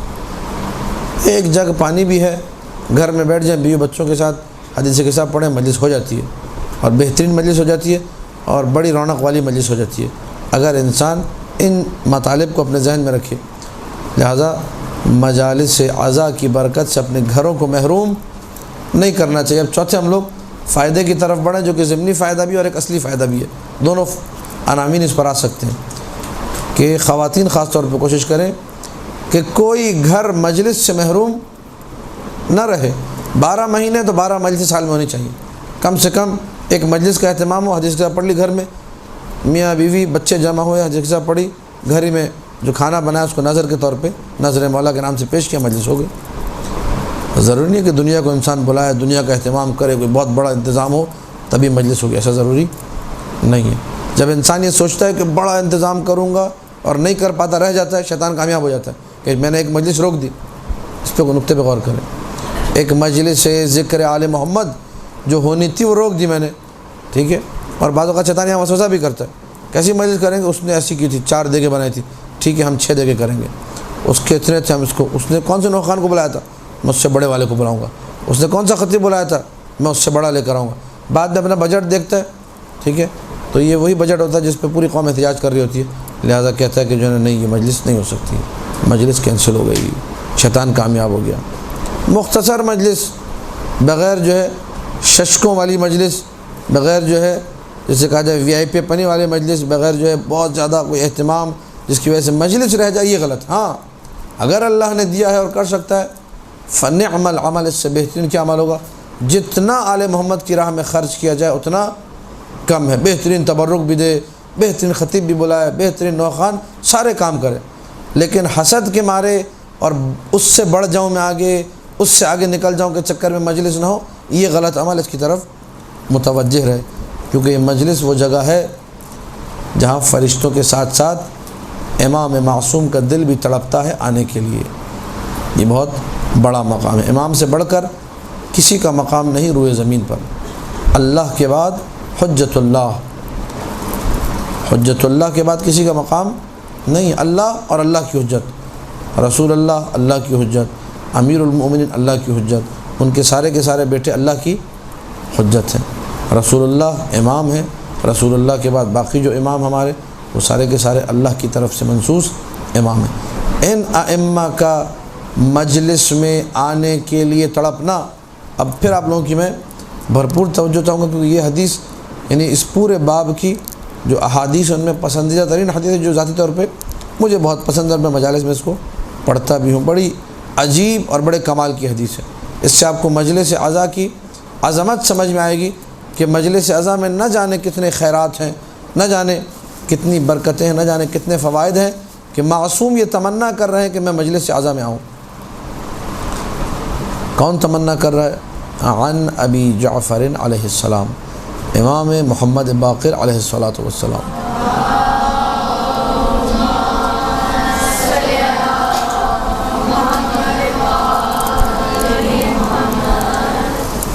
راوی یہ کہتا ہے کہ مولا نے مجھ سے یہ کہا، اتخلون وتتحدثون، کیا تم لوگ اپنے گھروں میں، اپنی مجالس میں، اپنی خلوتوں میں یعنی معاشرے سے ہٹ کے جب خالی شیعہ افراد ہوں، مومنین ہوں، تم لوگ خلوت میں تتحدثون، گفتگو کرتے ہو، آپس میں مل بیٹھ کے بات چیت کرتے ہو، وتقولون ما شئتم، اور وہ بات کرتے ہو جو تم چاہتے ہو، وہ بات کرتے ہو جو تم، اس کو سمجھیے گا جملے کو، اس کا یہ مطلب نہیں جو تم چاہو، نہیں، جو تم چاہتے ہو وہ بات، یعنی شیعہ کی خواہش کیا ہے کہ ذکر آل محمد ہو، شیعہ کی خواہش کیا ہے کہ فضیلت کا ذکر، یہاں یہ مراد ہے۔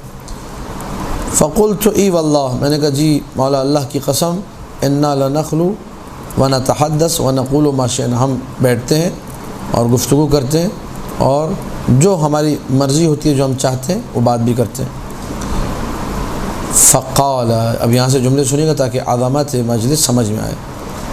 فقال اما واللہ، آگاہ ہو جاؤ، خدا کی قسم، میں پہلے عرض کر چکا ہوں تفصیل سے، قسم کھانا یہ مطلب کو امبوز کرنے کے لیے ہوتا ہے، سامع کے ذہن میں پکا کرنے کے لیے۔ اما واللہ لوددت انی معکم فی بعض تلک المواطن، خدا کی قسم، لوددت، میرا دل تڑپتا ہے، میری خواہش ہے، میری تمنا ہے، انی معکم، کہ میں، پانچویں مولا یہ فرما رہے کہ میں معکم، تمہارے ساتھ ہوتا، فی بعض تلک المواطن، ان مجلسوں میں سے کسی ایک مجلس میں۔ مجلس وہ جگہ ہے جہاں آنے کے لیے معصوم کا دل تڑپ رہا ہے، اور یہ کون سی مجلس ہے؟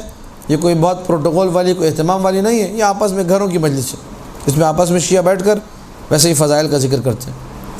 اما واللہ انی لاحب ریحکم، خدا کی قسم مجھے تمہارے بدن کی بو پسند ہے۔ بدن کی بو، جب انسان بیٹھتا ہے، باڈی کا ایک ٹیمپریچر ہوتا ہے، زیادہ لوگ بیٹھیں گے پسینہ بھی ہوگا، ایک بو پھیلے گی، لیکن معصوم کے جملے سے پتہ چل رہا ہے کہ معصوم کو یہ بو نہیں، خوشبو لگتی ہے۔ اما واللہ انی لاحب ریحکم، مجھے تمہاری بو پسند ہے، وارواحکم، تمہاری ارواح پسند، تمہاری جانیں پسند ہیں۔ ارواح کون سی پسند ہوگی؟ پاکیزہ ارواح ہوں گی، اور پاکیزہ ارواح وہی ہیں جو فضل آل محمد کا ذکر کرتی ہیں۔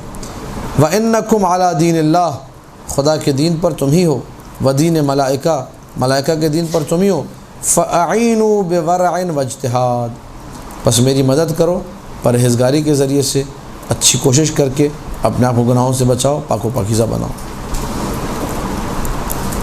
بات واضح ہے یا نہیں؟ امام معصوم کا تڑپنا ان مجالس میں حضور کے لیے، کون سی مجالس میں؟ جہاں پہ ذکر فضائل ہو رہا ہے۔ پھر اس کے بعد ایک اور حدیث، اب یہ کچھ حدیثیں میں جلدی جلدی پڑھوں گا، اسی باب میں چونکہ ہیں۔ عالم ينتفع بعلمہ، وہ عالم جس کے علم سے فائدہ اٹھایا جائے، وہ 70,000 عابدوں سے بہتر ہے۔ ایک عالم جو آتا ہے مجلس میں اور اس کے علم سے آپ فائدہ اٹھاتے ہیں۔ پھر تکرار کروں گا چونکہ باب یہ ہے، باب کا نام کیا ہے؟ استحباب و ذکر الفضائل، فضائل کا ذکر کیا ہے؟ تو عالم کے علم سے فائدہ صرف ایسے نہیں اٹھایا جاتا کہ آپ کہیں کہ عالم سے شرعی مسئلہ سیکھ لیں تو یہ فائدہ اٹھا لیا، نہیں، عالم اگر فضائل امیر المومنین صحیح سے سنائے، یہ خود ایک بہت بڑا فائدہ ہے اس کے علم سے۔ ہر بندہ عالم کی طرح فضائل بھی نہیں پڑھ سکتا، ہر بندہ عالم کی طرح روایتوں کو کھول بھی نہیں سکتا، لہذا ایسا عالم جو فضل محمد و آل محمد بیان کرے اور اس کے علم سے آپ فائدہ اٹھائیں، یہ 70,000 عابدوں سے کیا ہو جاتا ہے؟ افضل ہو جاتا ہے۔ ایک اور حدیث، مجتمع ثلاثة من المؤمنین فصاعدا الا حضر من الملائکہ مثلهم فإن دعوا بخیر امنوا، یہ مجالس کے فائدے ہیں۔ 3، 4، 5 جتنے مومن جمع ہو جائیں اتنے ہی ملائکہ وہاں آتے ہیں۔ اگر مجلس میں 100 مومن ہیں تو کتنے فرشتے؟ نصف سے معصوم ہے۔ یہ مجالس کے فوائد میں سے برکت جو ہے اس برکت اسی کو کہتے ہیں۔ الا حضر من الملائکۃ مثلهم، اتنے ملائکہ آتے ہیں۔ فإن دعوا بخیر، انہوں نے اگر دعا کی، مجالس میں دعائیں ہوتی ہیں کہ فلانا مریض کے لیے دعا کروا دیں، فلانا کے رزق و روزی کے لیے، فلانا کی اولاد کے لیے دعائیں، جتنے مومنین وہاں پر آمین کہتے ہیں، مومنین اگر سوچتے بھی رہیں، بعض مومن بیچارے چپ بھی رہتے ہیں، ان کا دماغ کہیں اور ہوتا ہے، وہ آمین نہ بھی کہیں، یہ سارے کے سارے ملائکہ کیا کہتے ہیں؟ آمین کہتے ہیں۔ فإن دعوا بخیر، اگر کوئی خیر کی دعا ہو، امنوا، سارے ملائکہ آمین کہتے ہیں۔ وإن استعاذوا من شر، اور اگر کسی برائی سے بچنے کی دعا ہو کہ بار اللہ ہمیں آفات و بلیات سے محفوظ رکھ، شر سے محفوظ رکھ، برائیوں سے محفوظ رکھ، نحوستوں سے محفوظ رکھ، بدعقیدگی سے محفوظ رکھ، یہاں پر بھی جو ہے فٹافٹ ملائکہ اپنے ہاتھوں کو بلند کرتے ہیں، اپنے پروں کو اٹھاتے ہیں اور دعا کرتے ہیں کہ بار اللہ جن برائیوں کے بارے میں دعا کر رہے تھے برطرف کر دے، ان برائیوں سے ان کو بچا۔ جو حاجت، جو پریشانی، جو حاجت روائی کے لوگ دعا کرتے ہیں تو یہ ملائکہ پھر دعا کرتے ہیں بار اللہ یہ مانگ رہا ہے اسے دے دے۔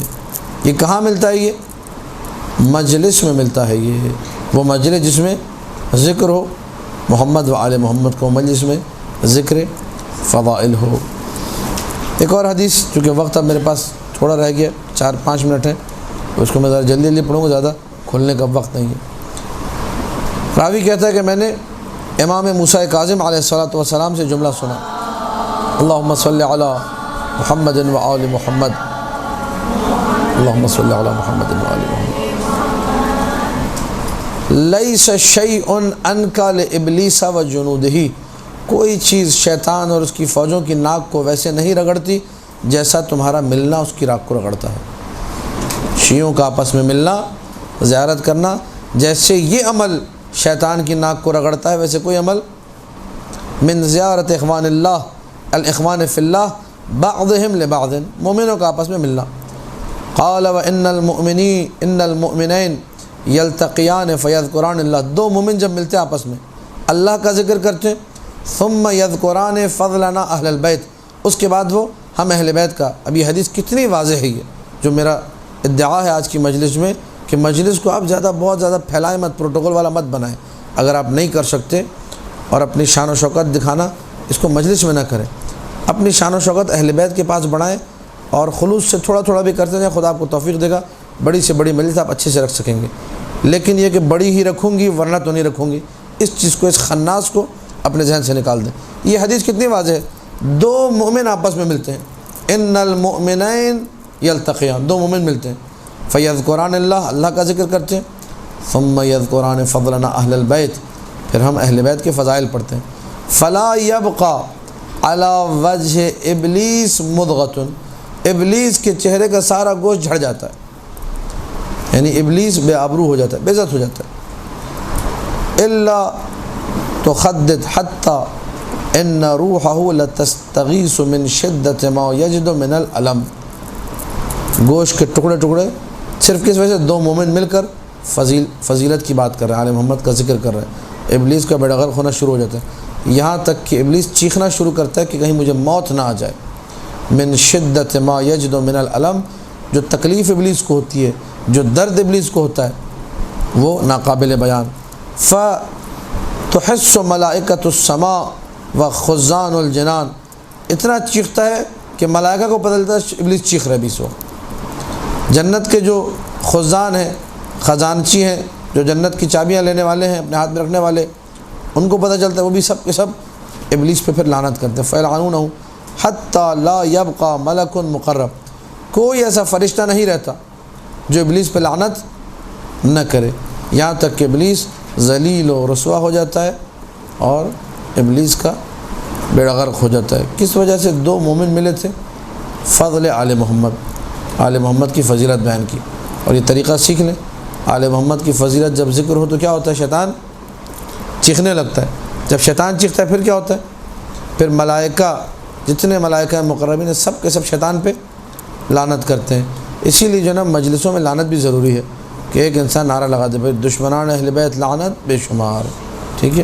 یہ ملائکہ کا طریقہ کار حدیث سے نکل رہی ہے، یہ کوئی وہ نہیں ہے کہ کسی نے کہا جی خطابت ہے یا کسی کی بنائی ہوئی چیزیں، ملائکہ کا طریقہ ہے کہ ادھر آپ نے فضائل پڑھے، شیطان کی چیخیں بلند ہوئی، اور جب شیطان کی چیخیں بلند ہوئی تو شیطان کو دور کرنے کے لیے، ٹھیک ہے، اس پہ آپ نے لعنت بھیجنا شروع کر دی۔ لعنت کا مطلب یہ ہے کہ شیطان کو انسان دور کر دے۔ رحمت جو ہے جب دور ہو جائے تو لعنت برسنے لگتی ہے، شیطان پہ ویسے ہی رحمت نہیں، لیکن مزید اس کے عذاب میں اضافے کے لیے یہ لعنت ہوتی ہے۔ تو ملائکہ مقرب کا طریقہ، اللہ کے جو قریبی ترین لوگ ہیں، لعنت ان کا طریقہ کار ہے۔ بہرحال ہر جگہ نہیں ہے اس کے طریقے ادب، وہ ایک الگ موضوع ہے، لیکن جہاں اپنی محفلیں ہوں، اپنا گھر ہو، تو تبرہ بہترین عبادتوں میں سے ایک عبادت ہے۔ قال رسول اللہ، اب یہ باب مکمل ہو رہا ہے۔ ذکر علی علیہ السلام عبادہ، علی علیہ السلام کا ذکر کیا ہے؟ علماء نے ذکر کے دونوں معنی لیے۔ ذکر آپ بیٹھ کر گھر میں مولا علی کو یاد کر رہی ہیں، حدیث ذہن میں دہرا رہی ہیں، مجلس کسی مولانا کی سنتی ہے وہ یاد آ رہی ہے، یہ بھی عبادت ہے، اور زبانی ذکر وہ بھی عبادت ہے۔ ان معتب مولا ابی عبداللہ علیہ السلام، معتب ایک امام کا غلام تھا، امام جعفر صادق علیہ السلام کا۔ اللہم صلی علی محمد و آل محمد۔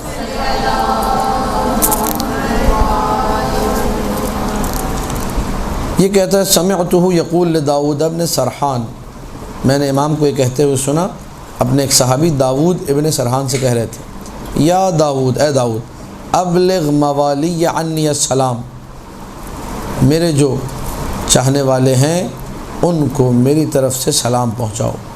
یہ آپ سب کے لیے امام کا سلام ہے، ٹھیک ہے، جو بھی مولا کا چاہنے والا ہے۔ وَأَنِّي أَقُول، اور یہ بات بھی پہنچاؤ ان تک، یہ میرا پیغام، یعنی یہ امام کا پیغام ہے میرے لیے، آپ کے لیے، تمام مومنین کے لیے، اور اس پیغام کو ہر شیعہ تک پہنچنا چاہیے۔ یا داؤد ابلغ موالی عنی السلام، میرے چاہنے والوں تک میرا سلام پہنچاؤ۔ امام کا سلام آ گیا، اب امام کا سلام کے بعد پیغام۔ وَأَنِّي أَقُول رحم اللہ عبدًا، دعا کے ساتھ پیغام ہے، اللہ اس بندے پہ اپنی رحمت نازل کرے، اجتمع مع آخر، جو دوسرے کے ساتھ جمع ہوتا ہے، ملتا ہے، فتذاکر امرنا، اور ہماری بات کرتا ہے۔ دو بندے ہیں، جو دو بندے ہماری بات کریں، فإن ثالثہما ملک، تو تیسرا وہاں پہ کون ہوتا ہے؟ فرشتہ ہوتا ہے، یستغفر لہما، جو ان کے لیے استغفار کرتا ہے۔ وَمَجْتَمَعَ اثنان علی ذکرنا، کبھی ایسا نہیں ہوا کہ دو بندے بیٹھ کر ہم آل محمد کا ذکر کریں، الا باہ اللہ تعالی بہما الملائکہ، مگر یہ کہ اللہ فخر و مباحات کرتا ہے کہ بندے ہوں تو ایسے ہوں، وہ بھی ملائکہ کے سامنے کہ تم بھی ان جیسے بنو، جیسے یہ ذکر کر رہے ہیں ویسا ذکر تم بھی کرو۔ فَإِنِ اجْتَمَعْتُمْ فَاشْتَغِلُوا بِالذِّکر، اگر تم ملو، اگر تم کہیں بیٹھو، کوئی مجلس ہو تو اس کو ذکر سے منور کرو۔ فَإِنَّ فِي اجتماعکم ومذاکرتکم احیاءنا، تمہارا ملنا، تمہارا بیٹھنا، تمہارا ہمارا ذکر کرنا، اسی سے ہمارے دین کا احیاء ہوگا، اسی سے ہماری بات آگے بڑھے گی۔ وَخَيْرُ النَّاسِ بَعْدَنَا، بہت عجیب جملہ اور بہترین جملہ عظمت کو سمجھنے کے لیے، ہمارے بعد، مولا فرما رہے ہیں ہمارے بعد لوگوں میں سب سے بہترین وہ ہے من ذاکر امرنا، جو ہمارے دین کی بات کرے، ہمارے فضائل کی بات کرے، ودعا الی ذکرنا، لوگوں کو ہمارے ذکر کی طرف لے کر آئے۔ آخری حدیث اس 23ویں باب کی، قال امیر المؤمنین علیہ الصلاۃ والسلام، ذکرنا اہل البیت شفاء من الوعک والاسقام ووسواس الریب وحبنا رضا الرب تبارک و تعالی۔ یہ نسخے آپ لوگوں کو بتا رہا ہوں، آپ تعویذوں کے چکر میں نہ رہیں، علماء کے پاس بار بار فون کرنا کہ یہ ہو گیا وہ ہو گیا، آسان سا نسخہ معصوم نے بتایا ہے، تاکہ جیسی بھی بیماری ہو، جیسا بھی درد ہو، جیسا بھی بخار ہو، جیسا بھی نزلہ ہو، ہم اہل بیت کا ذکر ہر بیماری کے لیے شفا ہے، ہر بیماری کے لیے۔ وسواس ہوتا ہے جی، 25 منٹ وضو میں لگ جاتے ہیں، 45 منٹ غسل میں لگ جاتے ہیں، شک و شبہے آتے ہیں عقیدے کے حوالے سے، پتہ نہیں نجات ملے گی نہیں ملے گی، پتہ نہیں آخرت میں ایسا نہ ہوا تو کیا ہوگا، پتہ نہیں یہ ماتم ٹھیک ہے یا نہیں ہے، پتہ نہیں یہ گریہ جو چیخ چیخ کے لوگ کر رہے ہیں ٹھیک، مختلف لوگوں کے سوالات ہوتے ہیں۔ کہ جتنے وسوسے ہیں سب کو دور کرنے کے لیے ہم اہل بیت کا ذکر کرو، ہماری محبت پروردگار کی خوشنودی کا باعث ہے۔ اگر کبھی بھی کوئی بیماری ہو اور اگر بیمار میں تھوڑی سی ہمت ہے تو اس سے کہیے کہ بیٹھ کے حدیث قصہ کی تلاوت کرو، ذکر اہل بیت شفا کا باعث ہے، عقیدے کے ساتھ کریں، دیکھیے اس کا کیا نتیجہ اور کیا اثر ہوتا ہے۔ لہذا مجالس اعضاء وہ جگہ ہیں کہ جہاں پہ خالصتاً ذکر محمد و آل محمد ہونا چاہیے، ذکر اہل بیت علیہم السلام ہونا چاہیے، اور دنیا کی فضول باتوں سے انسان کو گریز کرنا چاہیے تاکہ ان مجالس سے بہرمند ہو سکے، اپنی روح کو اچھے طریقے سے اس کا تزکیہ، اس کی تہذیب کر سکے۔ بر محمد و آل محمد صلوات، اللہم صلی علی محمد و آل محمد۔